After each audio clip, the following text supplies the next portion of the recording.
তো আদনান, এই যে এখন শুরু হয়েছে গিয়ে আমাদের ওই যে মিডের জন্য তোর যেগুলা লাগবে, এর মধ্যে এই যে এই ম্যাথটা আসছিল, ঠিক আছে? এই ম্যাথটা তো ওই যে ভিডিওতে দেখানোই আছে, তাও আরেকবার একটু এক্সপ্লেন করে দিতেছি।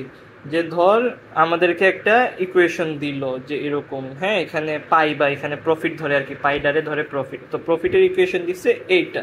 তো এখন আমাদেরকে বলছে find the critical values and prove the function satisfied second order condition for maximisation. এখন আমরা ওই যে রুল পাইছি না একটা, যে এই কি বলে, রুলের চার্টও তো দেওয়া আছে তোরে, মেবি গ্রুপে দিয়ে রাখছে। এই যে সেকেন্ড অর্ডার কন্ডিশন যদি ফুলফিল করতে হয়, তাইলে এই যে ফার্স্ট অর্ডার কন্ডিশনে কোনো কিছু ম্যাক্সিমাম বা মিনিমাম হবে যদি ওইটা সমান সমান জিরো হয়। আবার সেকেন্ড অর্ডার কন্ডিশনে ওইটা ম্যাক্সিমাম বা মিনিমাম হবে ওইটা যদি সেকেন্ড বার আমরা ডিফারেন্সিয়েশন করার পরে ওইটা জিরো থেকে ছোট হয় তাহলে ম্যাক্সিমাম, বা যদি জিরো থেকে বড় হয় তাহলে মিনিমাম। তো আবার টু ভেরিয়েবলসের জন্য আলাদা আছে, ওইগুলা পরের ম্যাথে দেখাইতেছি। তো এই ম্যাথের মধ্যে আমাদেরকে বলতেছে যে এটা ম্যাক্সিমাম না মিনিমাম, এই ফর্মুলাটা এটা আমাদের প্রমাণ করতে হবে। সুজা, খালি কয়েকটা স্টেপ আছে, তুই খালি ওই স্টেপগুলা দরকার হইলে কোনো, তোর যদি মনে না থাকে কোনোভাবে একটা চিকন কাগজের মধ্যে লিখে নিয়ে যাস যে এই স্টেপের পরে এই স্টেপ, তুই শুধু স্টেপগুলা ফলো করবি, তোর অঙ্ক হয়ে যাবে। অঙ্ক কিভাবে করতেছিস ম্যাটার করে না, তোর স্টেপগুলা হইলেই হয়েছে। তো মনে করো এখন এই যে এটাকে আমরা একবার ডিফারেন্সিয়েশন করব প্রথমে, মানে ফার্স্ট টাইম ডিফারেন্সিয়েশন করার পরে ওইটাকে লিখতে হয় সমান সমান জিরো। ওই যে according to first order condition যে কোনো কিছু ম্যাক্সিমাম বা মিনিমাম হবে ওইটা যদি সমান সমান জিরো হয়। তো এখন মনে করো আমরা এখানে কি আছে, কিউ আছে। তো এই ইকুয়েশনটাকে ডিফারেন্সিয়েশন করতে হবে কিউ দিয়ে, কারণ এখানে একটাই ভেরিয়েবল কিউ। তো আমরা এটাকে এই যে এই প্রফিটের ফর্মুলাটাকে ডিফারেন্সিয়েট করব কিউ দিয়ে। তো এটা কিভাবে লিখছি, ওকে গেল। এখন এটাকে ডিফারেন্সিয়েশন করলে কি পাই, সামনে এই যে কিউ এর উপর পাওয়ার 3 আছে, তো এটা সামনে চলে আসছে, সামনে চলে আসছে। তো পাওয়ার 3 থেকে আবার -1। বেসিকগুলো যদি ক্লিয়ার না থাকে দরকার হইলে বেসিকের যে 10 মিনিটের ভিডিওটা আছে ওইটা আরেকবার দেখে নে, ঠিক আছে? এই বেসিকগুলো দিয়েই বাকি সব ম্যাথ, আর কোনো প্যারা নাই। তুই খালি স্টেপ মনে রাখবি, বেসিকগুলো খাটাবি, বাস শেষ, অঙ্ক কমপ্লিট। তো এখন তোর 3 সামনে চলে আসলো, তো এটা এখানে আসলো 1/3 ইন্টু 3। তো কিউ টু দি পাওয়ার 3 বা কিউ কিউবের থেকে -1, ফর্মুলা অনুযায়ী সব কিছু থেকে পাওয়ারগুলো থেকে -1 হবে। তো এখানে কিউ স্কোয়ার, তারপরে আছে +8 কিউ স্কোয়ার। তাহলে এটা ডিফারেন্সিয়েট করলে পাই 2টা সামনে চলে আসে, 16 হয়ে গেছে। 2 - 1 মানে 1, ওইটা লেখা লাগে না, সো জাস্ট কিউ লেখলেই হয়। -39 কিউ। তো তোরে কি বলছিলাম, কোনো কিছু যদি শুধু কিউ, এক্স, এ, বি, সি, ডি এই টাইপের থাকে, হ্যাঁ, তাহলে ওইটাকে যদি আমরা ওইটা দিয়ে ডিফারেন্সিয়েট করি, মনে কর 39 কিউকে কি দিয়ে ডিফারেন্সিয়েট করতেছি, কিউ দিয়ে, তাহলে কিউ কিউ ক্যান্সেল হয়ে যায়, শুধু থাকে 39। তো এরকম করে প্রথমবার ডিফারেন্সিয়েশন আমাদের করা কমপ্লিট। তো এরপরে আমরা করব কি, এটা তো ডিফারেন্সিয়েশন হয়ে গেছে, সমান সমান 0 লিখে ফেলাইছি। তাহলে বাকি থাকে কি, এইটাকে আমরা একটু এই যে সরল করব বা সিম্পলিফাই করব। সিম্পলিফাই করার সময় আমরা দেখব কি যে এখানে 3 কাটা যাইতেছে, তো এটা ক্যান্সেল আউট, শুধু থাকে -Q square +16 Q -39 is equal 0। তো এখন এখানে দেখ, এইখানে Q square +16 Q -39 is equal 0, তার মানে এখানে আমাদের কিউ এর একটা মান আছে। কিউ এর মান বের করার জন্য তোর এইসব ইকুয়েশনে যাওয়ার দরকার নাই, ক্যালকুলেটারে ওই যে ম্যাথ করার যে টেকনিক দেখাই দিছি, দরকার হলে আবার দেখাই দিছি, ওয়েট।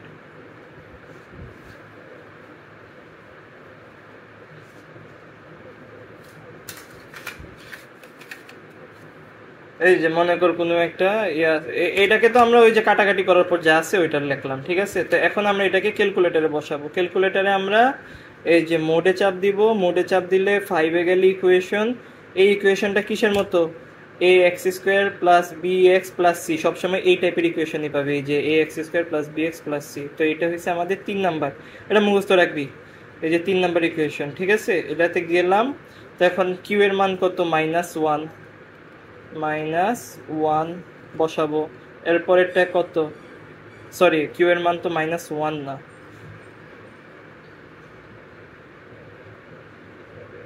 অবশ্য -1 বসালে ওখানে, হ্যাঁ কিউ এর মান -1, ঠিকই আছে। -1, 16, -39।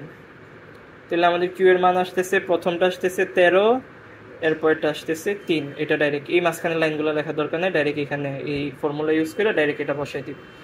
তো এই ফর্মুলাটা যে ইউজ করছিস তো খালি সাইডে দিয়ে নোট লিখে দিবি যে X square plus B x plus. তাহলে আমরা কি পেয়ে গেলাম, প্রথমবার ডিফারেন্সিয়েশন করার পরে কিউ এর দুইটা মান পাইলাম, একটা 13 আর একটা 3। ওকে, তো এখন এই যে প্রথমবার ডিফারেন্সিয়েশন করার পরে যেটা পাইলাম এটাকে আবার ডিফারেন্সিয়েট করব, এই দুইটা লাইন বাদ বাদ, এইগুলা দেখার দরকার নেই, ঠিক আছে। এই যে এখন এটা পাইলাম না প্রথমবার ডিফারেন্সিয়েশন করার পরে, এটাকে আবার ডিফারেন্সিয়েশন করব, এই যে আবার ডিফারেন্সিয়েশন করছি, তো ওই জিনিসটাকে আবার ডিফারেন্সিয়েশন করলে কি পাই, মাইনাস কিউ স্কোয়ার আছে, এটাকে ডিফারেন্সিয়েশন করার পরে পাইলাম মাইনাস কিউ স্কোয়ার, তো 2 সামনে চলে আসে -2, কিউ এর উপর তেলে থাকে 2 - 1 1, ওইটার লেখা দরকার নেই, -2 কিউ প্লাস 16 কিউ আছে, তো 16 কিউকে কিউ দ্বারা ডিফারেন্সিয়েশন করলে পাইতেছি শুধু 16, বাস শেষ। তো এটা এখানে বসে গেছে। তো দ্বিতীয়বার ডিফারেন্সিয়েশন করলে আমরা এই যে জিনিসটা এইভাবে লিখি আর কি, যে ডি স্কোয়ার পাই আবার ডি কিউ স্কোয়ার, এটা মুখস্থ রাখবে, বাস শেষ। তো এখন আমরা কিউ এর মান পাইছিলাম দুইটা, একটা Q3 আর একটা Q13।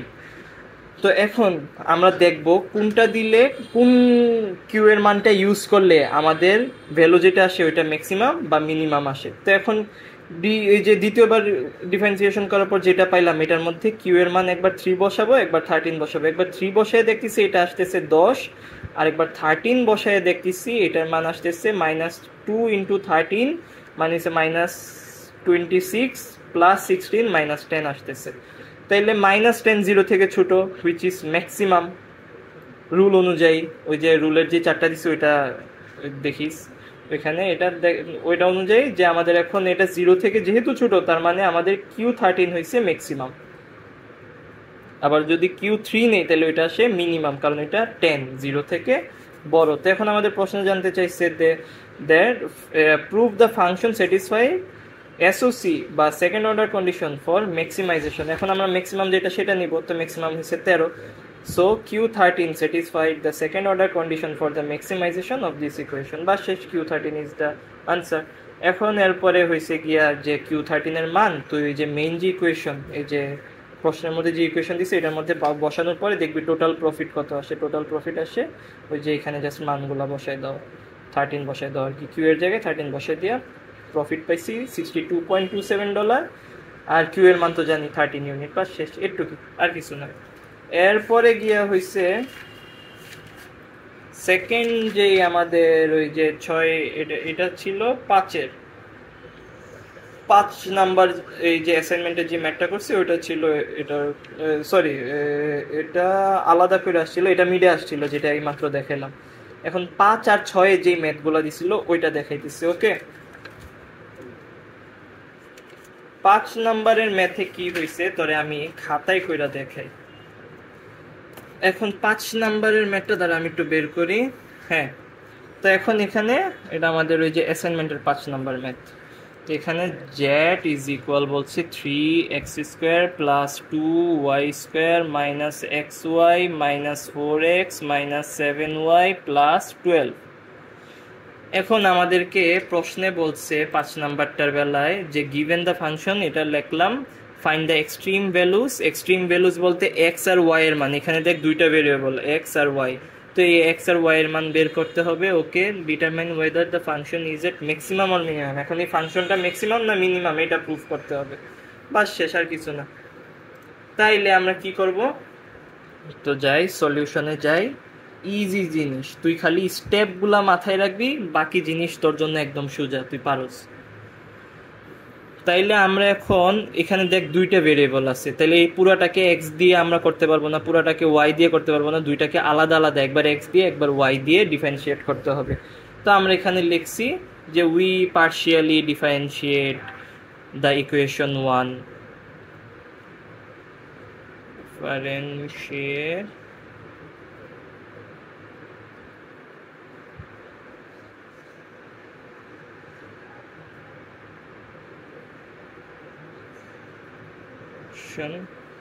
one with respect to x and y. মানে এক্স আর ওয়াই দিয়ে দুইটাকে এই পুরোটা ইকুয়েশনকে দুইবার ডিফারেন্সিয়েট করব। তো এখন ফার্স্ট অর্ডার কন্ডিশন অনুযায়ী মানে এটা এই পুরোটা ইকুয়েশনকে একবার এক্স দিয়ে একবার ওয়াই দিয়ে করতেছি না, তো এগুলো তো প্রথমবার করতেছি, এর জন্য ফার্স্ট অর্ডার কন্ডিশন। তো ফার্স্ট অর্ডার কন্ডিশন অনুযায়ী এখন আমরা যদি জেড এক্স লিখি, বা জেড এক্স মানে হয়েছে পুরাটাকে এক্স দিয়ে ডিফারেন্সিয়েট করতেছি। তো এক্স দিয়ে পুরাটাকে ডিফারেন্সিয়েট করলে দেখ কি হয়, 3x², যেটা এখানে এক্স আছে তাইলে এটা ডিফারেন্সিয়েট হবে এক্স দিয়ে, তাইলে কি হবে, উপরে আছে দুইটা সামনে চলে আসে তো 6 হয়ে যায় 6, আর এক্স 2 আছে তো -1 হয়েছে গিয়ে কত x1, তো ওই এক্স লেখলি হইতেছে, তাইলে 6x প্লাস দেখ এখানে 2y² মানে y আছে, y কে তো আর x দিয়ে ডিফারেন্সিয়েট যায় না, তো এটার ভ্যালু 0, তো এটার আর কোনো কিছু বসাইতে হয় না। তো এরপরে আছে কি -xy, তাহলে এখানে x আছে, ওকে, তাহলে x দিয়ে x কে ডিফারেন্সিয়েট করলে x ক্যান্সেল আউট হয়ে যায়, শুধু থাকে -y, ওকে। এরপরে আবার কোথায় আছে x, এখানে আছে, তো -4x, তো x কে x দ্বারা ডিফারেন্সিয়েট করলে x ক্যান্সেল আউট, সো থাকে শুধু -4, এরপরে আর x নাই, এখানে y এখানে 12, তো এগুলো ডিফারেন্সিয়েট হয় না, এগুলোর মানও 0, ঠিক আছে। তাহলে আমরা জেড এক্স এর ভ্যালু পাইলাম এটা। তো ফার্স্ট অর্ডার কন্ডিশন অনুযায়ী এগুলা ম্যাক্সিমাম হবে যদি এগুলার ভ্যালু 0 হয়, বা মিনিমামও হবে যদি এগুলার ভ্যালু সমান 0 হয়, তো ওইটা ফার্স্ট অর্ডার কন্ডিশন অনুযায়ী according to first order condition লিখে দিবি, বাস শেষ, ঠিক আছে।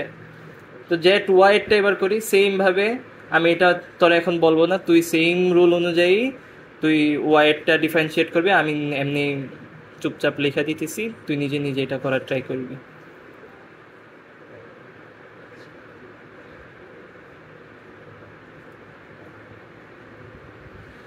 তো এই গেল।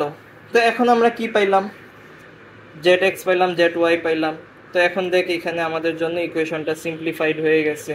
তো এখান থেকে আমরা এক্স আর ওয়াই এর মান বের করব। এক্স আর ওয়াই এর মান বের করতে হলে এখন আমরা যেভাবে নর্মালি এক্স আর ওয়াই এর মান বের করি ওইভাবে করব। এখন দেখি এই যে ইকুয়েশনটা পাইলাম, নাও 6x - y = 4, এই যে ইকুয়েশন থেকে এটা আনলাম, করা যায় কিনা দেখ। তারপর -x +4y, এখন তোর যেভাবে সুবিধা ওইভাবে এক্স আর ওয়াই এর মান বের করবি। তো আমি এখন দেখাই দিচ্ছি এইভাবে। তো মনে কর এখন এটাকে 2 নম্বর ইকুয়েশন, ওইটাকে 3 নম্বর ইকুয়েশন ধরি, তাইলে কিভাবে এক্স এর মান বের করা যায়। তো ইকুয়েশন 3 কে যদি আমরা 6 দিয়ে গুণ করি, হ্যাঁ 6 দিয়ে গুণ করলে আমরা ইকুয়েশন 2 এর সাথে যোগ করে দিলে পাইতেছি এরকম। তো ইকুয়েশন 3 কে 6 দিয়ে গুণ করলে কি পাই, -6x + 24y = 42, আর ওই ইকুয়েশনটা বসাই দিলে 6x - y = 4, এরকম করে পাইতেছি 23y 46। সো এখান থেকে y = 2, আর এই y এর মান মনে করি যে কোনো একটা ইকুয়েশনে এখানে বসাই দিলে আমরা x এর মান পেয়ে যাইতেছি 1। তাহলে আমাদের ক্রিটিক্যাল ভ্যালুস বের করা হয়ে গেছে। তাহলে দেখ প্রথমবার ডিফারেন্সিয়েশন করার পরেই আমরা x আর y এর মান পেয়ে গেছি। ওকে, তো x আর y এর মান যেহেতু বের হয়ে গেছে, তাইলে এখন আমাদের বাকি আছে আরেকবার ডিফারেন্সিয়েশন করা, এটাকে বলে সেকেন্ড অর্ডার কন্ডিশন, দ্বিতীয়বার ডিফারেন্সিয়েশন করা। তো এখন জেড এক্স যেটা পাইলাম, জেড এক্স পাইলাম হয়েছে গিয়া 6x - y - 4 = 0। তাইলে জেড এক্স কে আবার ডিফারেন্সিয়েশন করলে হয় জেড এক্স এক্স। তাহলে এই জিনিসটাকে মানে এই যে এখন যেটা পাইলাম এটাকে যদি আবার ডিফারেন্সিয়েশন করি তাহলে কি পাই, তো এক্স কে এই যে 6x কে x দ্বারা ডিফারেন্সিয়েট করলে পাইতেছি 6, y কে x দ্বারা ডিফারেন্সিয়েট করা যায় না, সো এটা 0, 4 কেও যায় না, সো এটা 0। তাহলে জেড এক্স এক্স = 6। সেম ভাবে জেড ওয়াই ওয়াই এটা তুই করবি, জেড ওয়াই ওয়াই কে ডিফারেন্সিয়েট করলে আমরা পাই 4, ঠিক আছে। এখন জেড এক্স ওয়াই কিভাবে বের করব, জেড এক্স ওয়াই বের করতে হইলে জেড এক্স যেটা আছে যে প্রথমবার ডিফারেন্সিয়েট করে যেটা পাইছি এটাকে ওয়াই দিয়ে এবার ডিফারেন্সিয়েট করব। তো ওয়াই দিয়ে কিভাবে করব, দেখ এখানে 6x আছে, এটাকে যদি y দিয়ে ডিফারেন্সিয়েট করি হবে কিছুই হবে না, কারণ x কে y দিয়ে ডিফারেন্সিয়েট করা যায় না, সো এটা 0। তো এখানে -y আছে, তো -y কে y দিয়ে ডিফারেন্সিয়েট করা যায়, তাইলে থাকে শুধু -1, y ক্যান্সেল আউট হয়ে যায়, শুধু -1 থাকে, আর কিছু না। তো zxy পেয়ে গেলে zyx পাওয়া ইজি, কারণ zxy যেটা zyx ও ওইটাই সেম, তোর আর কোনো কিছু করা লাগবে না, এটা হুবহু বসাই দিবি। ওকে, তো পেয়ে গেলি।